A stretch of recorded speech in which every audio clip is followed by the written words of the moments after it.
ಕ್ಷಣದ 25 ಸುದ್ದಿಗಳನ್ನು ಕ್ವಿಕ್ ಆಗಿ ನೋಡೋಣ. ದೇಶದ ಪ್ರಜಾಪ್ರಭುತ್ವದ ದೇಗುಲದಲ್ಲಿ ನಿನ್ನೆ ಕೋಲಾಹಲವೇ ಸೃಷ್ಟಿಯಾಗಿತ್ತು. ವಿಸಿಟರ್ ಪಾಸ್ ಪಡೆದು ನೂತನ ಸಂಸತ್ ಪ್ರವೇಶಿಸಿದಂತ ಇಬ್ಬರು ಏಕಾಏಕಿ ಪ್ರೇಕ್ಷಕರ ಗ್ಯಾಲರಿಯಿಂದ ಸಂಸತ್ ಸದಸ್ಯರ ಸ್ಥಾನಗಳತ್ತ ಜಿಗಿದಿದ್ರು. ಶೂನ್ಯ ವೇಳೆಯಲ್ಲಿ ಡಬ್ಬಿಗಳಿಂದ ಕಲರ್ ಗ್ಯಾಸ್ಗಳನ್ನು ಹೊರಬಿಟ್ಟು ಆತಂಕವನ್ನ ಅಲೆ ಎಬ್ಬಿಸಿದ್ರು. ಸಂಸತ್ ಭವನದ ಭದ್ರತಾ ಲೋಪ ಪ್ರಕರಣಕ್ಕೆ ಮೇಜರ್ ಟ್ವಿಸ್ಟ್ ಸಿಕ್ಕಿದೆ. ಈ ಘಟನೆಯಲ್ಲಿ ಇಬ್ಬರು ಮಾತ್ರ ಭಾಗಿಯಾಗಿಲ್ಲ, 6 ಮಂದಿ ಪಕ್ಕಾ ಸಂಚಲನ ಮಾಡಿದ್ರು. ಸಂಸತ್ ಭವನದ ಒಳಗೆ ಪ್ರವೇಶಿಸುವುದಕ್ಕೆ ಪಿತೂರಿ ಮಾಡಿದ್ರು. ಸಾಗರ್ ಶರ್ಮಾ ಮತ್ತು ಮನೋರಂಜನ್ ಅನ್ನೋರು ಸಂಸತ್ ಭವನದ ಒಳಗಡೆ ಡಬ್ಬಿಗಳಿಂದ ಬಣ್ಣದ ಗ್ಯಾಸ್ ಅನ್ನು ಹೊರಹಾಕಿದೆ. ಅದೇ ಸಮಯದಲ್ಲಿ ಸಂಸತ್ ಭವನದ ಹೊರಗಡೆ ಯುವತಿ ನೀಲಂ ಮತ್ತು ಅಮೋಲ್ ಶಿಂದೆ ಅನ್ನೋರು ಘೋಷಣೆಗಳನ್ನು ಕೂಗಿದ್ರು.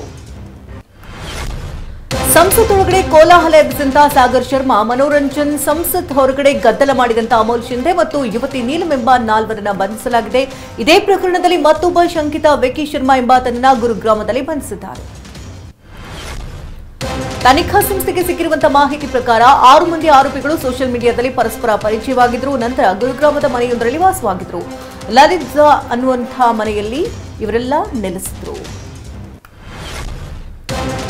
ಸಂಸತ್ ಭವನದ ಒಳಗೆ ಕಲರ್ ಗ್ಯಾಸ್ ಸ್ಪ್ರೇ ಮಾಡಿದ ಕಿಡಿಗೇಡಿಯ ನಂಬರ್ 1 ಕಿಡಿಗೇಡಿಯ ಹೆಸರು ಸಾಗರ್ ಶರ್ಮಾ ಅಂತ. ಈತನ ವಯಸ್ಸು 27. ಈತನ ಮೂಲ ವಿಳಾಸ ಉತ್ತರ ಪ್ರದೇಶದ ಲಕ್ನೋ ಆಗಿದ್ದು, ಲಕ್ನೋದಲ್ಲಿ ಬಾಡಿಗೆಗೆ ಈ ರಿಕ್ಷಾ ಓಡಿಸಿಕೊಂಡಿದ್ದ ಅನ್ನೋದು ಗೊತ್ತಾಗಿದೆ. ಲೋಕಸಭೆ ಒಳಗೆ ದುಷ್ಕರ್ಮಿಗಳು ನುಗ್ಗಿದ್ದು ದೇಶವನ್ನೇ ಶಾಕ್ಗೆ ದೂಡಿದೆ. ಪೊಲೀಸರು ಆರೋಪಿಗಳ ಜನ್ಮ ಕುಂಡಲಿ ಕೆದಕ್ತಾ ಇದ್ದಾರೆ. ಈ ಪೈಕಿ ಸಾಗರ್ ಶರ್ಮಾ ಮತ್ತೆ ಮನೋರಂಜನ್ ಸದನದೊಳಕ್ಕೆ ಜಿಗಿದು ಕಲರ್ ಸ್ಮೋಕ್ ಸ್ಪ್ರೇ ಮಾಡಿದ್ರು. ಅಮೋಲ್ ನೀಲಂ ಸೇರಿ 4 ಸಂಸತ್ನ ಹೊರಗಡೆನೆ ಪ್ರತಿಭಟನೆ ಮಾಡ್ತಾ ಇದ್ರು. ಇದರಲ್ಲಿ ಇನ್ನಿಬ್ಬರ ಪಾತ್ರ ಏನಿತ್ತು ಅನ್ನೋ ಬಗ್ಗೆ ತನಿಖೆ ನಡೀತಾ ಇದೆ. ಪಾಸ್ ಪಡೆಯೋದಕ್ಕೆ ದುಷ್ಕರ್ಮಿಗಳು ಪ್ರತಾಪ್ ಸಿಂಹ ಕಚೇರಿಗೆ ಮೈಸೂರಿಂದ ಕರೆ ಮಾಡಿಸಿದ್ರು. ಮೈಸೂರಿನ ಸಂಸದರ ಕಚೇರಿಯಿಂದ ಕರೆ ಮಾಡಿಸಿ ಒತ್ತಡ ಹಾಕಿದ್ರು. ಸಂಸದ ಪ್ರತಾಪ್ ಸಿಂಹ ಅವರ ದೆಹಲಿ ಪಿಎ ಸಾಗರ್ಗೆ ಕರೆ ಮಾಡಿ ಒತ್ತಡ ಹೇರಿದ್ರು. ಅಷ್ಟಕ್ಕೂ ಸಂಸತ್ ಒಳಗೆ ಕಿಡಿಗೇಡಿಗಳು ಎಂಟ್ರಿ ಕೊಟ್ಟಿದ್ದು ಹೇಗೆ, ಸಂಸದರು ಎಷ್ಟು ಪಾಸ್ ಕೊಡೋದಕ್ಕೆ ಅವಕಾಶ ಇದೆ ಅನ್ನೋದನ್ನು ನೋಡೋದಾದ್ರೆ ಇಬ್ರು ಮಾತ್ರ ಸಂಸತ್ ಭವನದ ಒಳಗಡೆ ಪ್ರವೇಶ ಮಾಡಬಹುದು. ಸಾಗರ್ ಶರ್ಮಾ, ಮನೋರಂಜನ್ ಸಂಸತ್ ಭವನದ ಒಳಗಡೆ ಇದೇ ಪಾಸ್ನಲ್ಲಿ ಎಂಟ್ರಿ ಕೊಟ್ಟಿದ್ದರು. ಇವರೆಂಥ ಖತರ್ನಾಕ್ಗಳು ಅಂದ್ರೆ ಒಬ್ರು ಉತ್ತರ ಆದ್ರೆ ಮತ್ತೊಬ್ಬರು ದಕ್ಷಿಣ. ಆದ್ರೂ ಸೋಷಿಯಲ್ ಮೀಡಿಯಾ ಮೂಲಕ ಪರಿಚಯವಾಗಿದ್ರು. 3 ತಿಂಗಳಿಂದಲೇ ದಾಳಿಗೆ ಸಂಚು ರೂಪಿಸಿದ್ರು. ಅದಕ್ಕಾಗಿ 6 ಜನ ಕಳೆದ ಸಂಸತ್ ದಾಳಿಗೂ ಮುನ್ನ ಗುರುಗ್ರಾಮದಲ್ಲಿ ನೆಲೆಸಿದ್ರು ಅನ್ನೋದು ಗೊತ್ತಾಗಿದೆ. ಲೋಕಸಭಾ ಕಲಾಪದ ವೇಳೆ ಭಾರಿ ಭದ್ರತೆ ಲೋಪ ಆಗ್ತಾ ಇದ್ದಂತೆ ಬೆಳಗಾವಿಯ ಸುವರ್ಣಸೌಧದಲ್ಲೂ ಹೈ ಅಲರ್ಟ್ ಘೋಷಿಸಲಾಗಿದೆ. ಸುವರ್ಣಸೌಧದ ಭದ್ರತೆ ಬಗ್ಗೆ ಸ್ಪೀಕರ್ ಖಾದರ್ ಸಭೆ ನಡೆಸಿದರು. ಡಿಸಿಎಸ್ಪಿ ಮಾರ್ಷಲ್ಗಳ ಜೊತೆ ಚರ್ಚಿಸಿದಂತಹ ಖಾದರ್ ವಿಧಾನಮಂಡಲದ ಭದ್ರತೆ ಬಗ್ಗೆ ಅಧಿಕಾರಿಗಳ ಜೊತೆ ಮಾತುಕತೆ ನಡೆಸಿದರು. ಸ್ಪೀಕರ್ ಸ್ಥಾನದ ಬಗ್ಗೆ ಸಚಿವ ಜಮೀರ್ ಅಹಮದ್ ಹೇಳಿಕೆ ವಿಚಾರವನ್ನೇ ಬಿಜೆಪಿ ಅಸ್ತ್ರವಾಗಿಸಿಕೊಂಡಿದೆ. ನಿಯಮ 69ರ ಅಡಿ ಚರ್ಚೆಗೆ ಅವಕಾಶ ಕೋರಿ ಬಿಜೆಪಿ ಕೇಳಿದ್ದು ಚರ್ಚೆಗೆ ಅವಕಾಶ ನೀಡುವುದಾಗಿ ಸ್ಪೀಕರ್ ಖಾದರ್ ಭರವಸೆಯನ್ನು ಕೊಟ್ಟಿದ್ದಾರೆ. ಜಮೀರ್ ಹೇಳಿಕೆ ಇಂದು ಕಲಾಪದಲ್ಲಿ ಕೋಲಾಹಲ ಎಬ್ಬಿಸಬಹುದಾಗಿದೆ. ಚಿತ್ರದುರ್ಗ ತಾಲೂಕಿನಲ್ಲಿರುವಂತಹ ದಂಡಿನ ಕುರುಬರಹಳ್ಳಿಯಲ್ಲಿ ಗೋದಾಮಿನಲ್ಲಿ ಬೆಳ್ಳುಳ್ಳಿ ಕಳ್ಳತನ ಮಾಡಲಾಗಿದೆ. ಸುಮಾರು 6 ಲಕ್ಷ ರೂಪಾಯಿ ಮೌಲ್ಯದ ಬೆಳ್ಳುಳ್ಳಿ ಕದ್ದಂತ ಕಳ್ಳರು ಎಸ್ಕೇಪ್ ಆಗಿದ್ದಾರೆ. ಜಯಶೀಲ ರೆಡ್ಡಿ ಎಂಬುವರ ಗೋದಾಮಿನಲ್ಲಿದ್ದಂತಹ ಬೆಳ್ಳುಳ್ಳಿಗೆ ಕನ್ನ ಹಾಕಲಾಗಿದ್ದು ಚಿತ್ರದುರ್ಗ ಗ್ರಾಮಾಂತರ ಪೊಲೀಸ್ ಠಾಣೆಯಲ್ಲಿ ಪ್ರಕರಣ ದಾಖಲಾಗಿದೆ. ಕೆಆರ್ಎಸ್ ಬಳಿ ಗಣಿಗಾರಿಕೆಗೆ ಅನುಮತಿ ಕೋರಿದ್ದ ಅರ್ಜಿಯನ್ನು ಹೈಕೋರ್ಟ್ನಲ್ಲಿ ವಿಚಾರಣೆ ಮಾಡಲಾಯಿತು. ಪ್ರಾಯೋಗಿಕ ಸ್ಫೋಟಕ್ಕೆ ಅನುಮತಿ ನೀಡುವುದಕ್ಕೆ ಅರ್ಜಿದಾರರು ಮನವಿ ಮಾಡಿದ್ರು. ಸ್ಫೋಟಕ್ಕೆ ಅನುಮತಿ ನೀಡಿ ಆಪತ್ತು ಆಹ್ವಾನಿಸುವುದಕ್ಕೆ ಸಾಧ್ಯವಿಲ್ಲ ಅಂತ ಹೈಕೋರ್ಟ್ ಅಭಿಪ್ರಾಯಪಟ್ಟಿದೆ.